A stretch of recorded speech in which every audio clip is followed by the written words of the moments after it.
Hello, I'm Jay Jackson. Welcome to Wine News Noir. Thank you for watching and subscribing. We begin in Sonoma County, where one winemaker is about to take the biggest step of his wine life, and he's planting seeds of advice along the way. Right now we're standing in Russian River Valley. If you don't know the name Dennis McCarter, you will soon. 10 years ago, he started making wine in his garage, which led to McCarter Cellars, a non-commercial winery that's enjoyed amongst friends. Now, after his Pinot Noir won Best in Class at this year's Sonoma County Harvest Fair, he's going pro. I talked with McCarter via Skype about the wine and the win. For me, it was fitting because from the beginning, I've been making wine for the last 10 years. I've been wanting to make a wine that was worthy of a best of show, and when I saw that, I was very elated, and I think it's pretty fitting that it's going to be my very last time doing this as a amateur and moving forward to go professional. His McCarter Cellars winery has been the talk of the town for some time now, enough for him to make the jump from amateur to pro. McCarter says 2023 is when that will happen. The years of competition led up to this point. Well, I think it's important to compete because it's good to get feedback. Feedback from the judges. It's kind of confirmation like, okay, this wine's very subtle, or maybe it was too astringent. And the feedback you get, at least from 3 judges, will be usually pretty consistent. And also, it gets your name out there. And he offers advice to African-American winemakers looking to make the next step and why it's important to compete. As an amateur, if anyone's making wine at home and and just enjoy sharing it with friends, take that step and submit it into a local competition or international competition. As usually a small fee, and you usually get feedback. You don't usually have to go to the events. But what I look forward to most, besides the award, is again those tasting notes that get returned. They'll say the clarity. It'll tell you the body, and it tells you what they feel about it.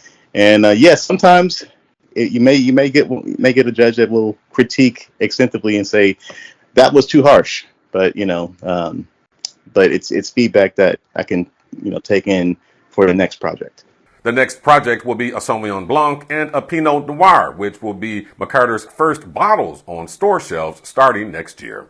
A Glendora, California wine shop owner is celebrating the store's 1-year anniversary, and it's been filled with lots of lessons and lots of love.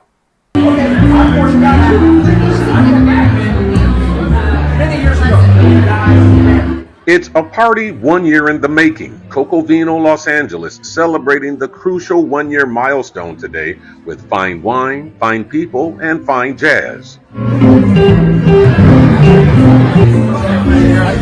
Famed sommelier and co-owner Juanito Pavone says it was one of the roughest years of his life, but he adds the payoff has been more than worth it. Very emotional, so happy, overwhelmed to see everybody that came out to support us. We love everybody here, and we want to make sure they all have a great time. Located in downtown Glendora, Coco Vino has become a destination for hundreds of local wine lovers. Pavone says a solid foundation of repeat customers kept him going through the worst of the pandemic. For poet Ebony Morgan, it's a day of pure joy. It gives you the feel of just beauty, and it encompasses so many different things when you're looking at the art, and you can take a look over and see that it just touches your soul, and it's such a beautiful vibe. The wine and the chocolate, it's just like no other, and I wish you many more years and so much success. Keep going. We enjoy you, we appreciate you, and we're so happy for you. What I see for Coco Vino is franchising it around Los Angeles, San Diego, San Francisco, with the bar, patio, Cuvées, which is a self-guided wine tour, and keeping the education going, branching off into urban cities and teaching young people about food and wine. Lots of news in the world of wine. Here's your Wine in a Minute with Janine Robinson. Thank you, Jay, and welcome to Wine in a Minute.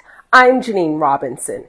A state lawsuit, a troubling direct-to-consumer report, and the fight against the mega drought are the top stories for this month, this minute. Online wine seller NakedWines.com is in trouble with California. The state fined the company $650,000 in a consumer rights lawsuit. California says the company's Wine Angel and Wine Genie subscription services are misleading. The company denies any wrongdoing. Off-premise domestic wine sales dipped 2% so far, according to Wine Buying Analytics, but overall value has stayed, even with last year's sales, at $12.8 billion. Analysts say the numbers suggest people are buying more expensive wine versus lots of cheaper wines. The Biden administration announced plans to help Western states deal with the ongoing drought. $210 million have been approved to build new water storage facilities. It will provide emergency drinking water for 6.8 million people for up to a year. The funds are part of the landmark $350 billion bipartisan infrastructure bill passed earlier this year. That's it for Wine in a Minute. I'm Janine Robinson. Back to you, Jay. Okay, thanks, Janine. And finally, we go to Inglewood, where 1010 Wine and Events shows us a new way to sip and stay in shape. It ain't no hesitation about it, no competition, they don't got it like you got it. Hold me down, I'll forever keep it solid. We can go public or keep it private. It might be the healthiest wine pairing you will ever have, wine yoga. And this is the first ever class at Inglewood's 1010 Wine and Events. For Danae Howell, it's a perfect match. What two better things to do on a Saturday? So wine, yoga, both relaxing, highly recommend. From downward dog to mountain poses to mimosas, it's a unique way to burn some calories, meet new friends, and improve your life. This time the left hand's on the out. For instructor Pam Ward, it's all about finding peace. Well, people think, what the heck is wine yoga? But I think it's beautiful to blend the concepts of relaxation in yoga, which is about creating ease in the body, and wine, which is something you cherish and do with friends. You take a moment, have a sip, enjoy life, tranquility. And I think those two sort of mirror each other, even though you would never pair them. And you're always talking about wine pairings, so I think yoga is a great wine pairing. Leslie Jones, co-owner of 1010, is the brainchild behind the class. She expects more to come. It was really fun. It was relaxing.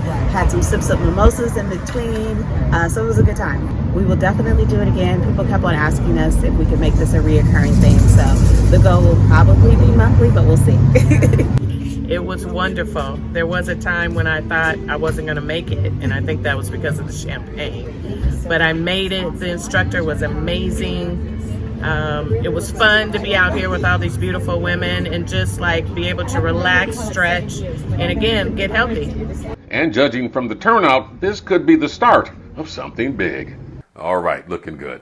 And that's going to do it for this November edition of Wine News Noir. Make sure you visit our sponsors and story links page for lots more news in the African American wine community. Again, thank you for watching and subscribing to Wine News Noir. I'm Jay Jackson. Cheers.